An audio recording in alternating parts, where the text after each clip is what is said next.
अस्सलाम वालेकुम। I am Salman बारी खान। इस वीडियो में मैं आज गाइड करूंगा कि अगर हमारे पास कुछ टैब्स ओपन थी और वो हमारे से गलती से क्लोज हो गई या हमने खुद उन्हें क्लोज कर दिया, तो अब हम उन्हें री ओपन कैसे करेंगे। जैसे कि आप देख सकते हैं कि मेरे पास इस टाइम में 3 टैब्स ओपन है। लेट्स सपोज मैं इन 2 टैब्स को क्लोज कर देता हूँ। तो अब मैं चाहता हूँ कि मेरे पास ये टैब्स री ओपन हो। जो भी मेरे पास लिंक ओपन था, ये पेज ओपन थे, तो वो मैं चाहता हूँ कि मेरे पास री ओपन हो। तो सिंपली मैं कीबोर्ड पे कंट्रोल शिफ्ट प्लस टी को प्रेस करूँगा, वो मेरे पास टैब्स री ओपन हो जाएंगी।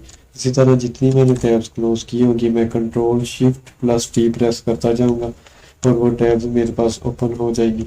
लेकिन इसमें सिर्फ एक चीज़ का ध्यान रखना है कि ये नॉर्मल विंडोज़ के अंदर काम करेगा। इनकॉग्निटो मोड पे अगर आप जाएंगे तो वहाँ पर ये शॉर्टकट काम नहीं करेगा। ये नॉर्मल मोड के अंदर ही ये काम करता है।